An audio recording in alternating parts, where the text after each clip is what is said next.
It's springtime here in Germany in front of the Frankfurt Stock Exchange, and very astonishing developments. The DAX index actually marked again an all-time high over the past couple of days, as indicated, by the way, towards the end of the year here on the same place.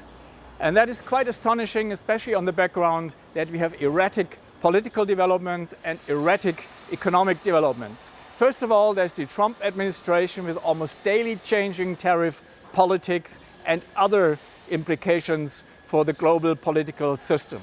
There was former German Foreign Minister Joschka Fischer yesterday in a large paper quoted, "This is the end of the West as we know it, and it's the beginning of a new political order in the 21st century."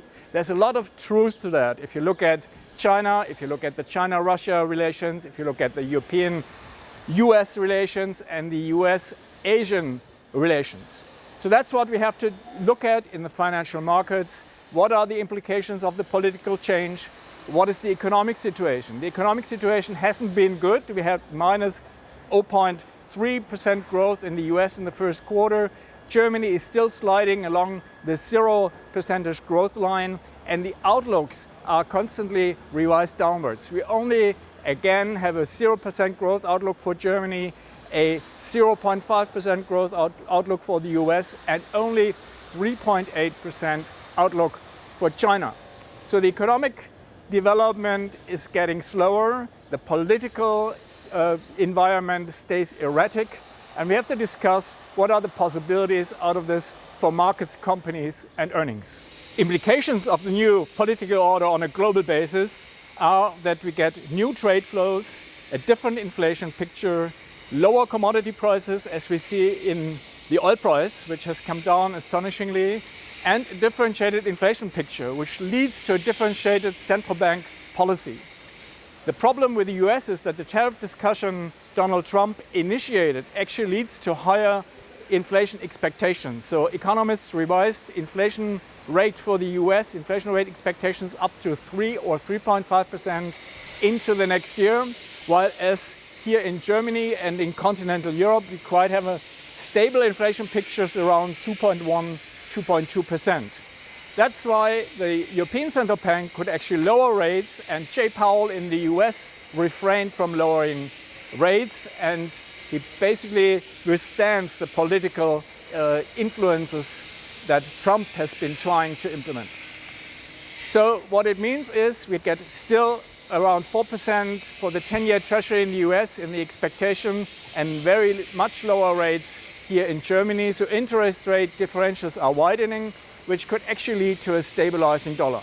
What does it mean for earnings? Well, earnings over the past season have been quite good. We did have a 77% surprise rate by US companies in the S&P 500, and the markets rebounded towards the end of the reporting season in the US. Also here in Germany, quite stable earnings despite the economic development. It's almost like the companies are really getting on their heels because they are afraid of all these tariff implications and the new politics.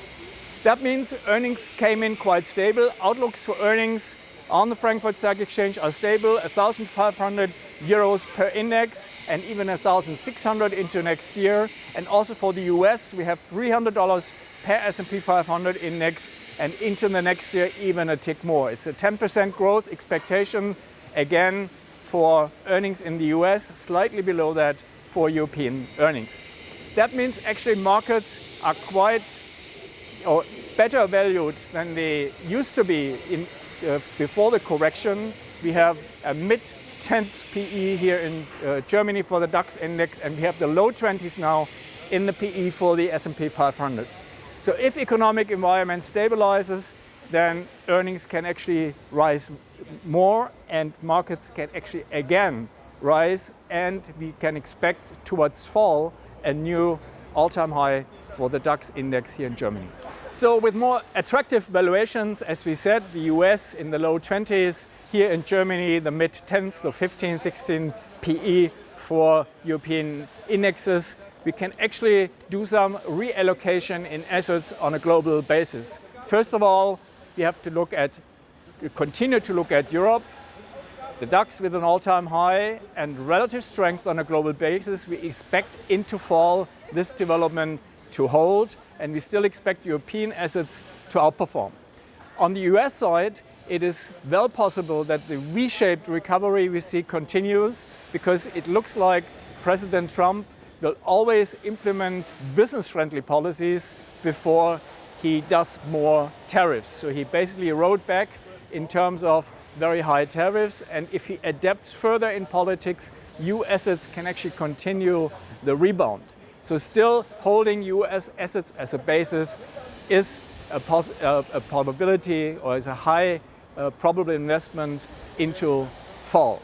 On the other side, China does a lot of efforts to stabilize economic developments. If there's an agreement between the US and China on tariffs, also Chinese equities have a good possibility to stabilize.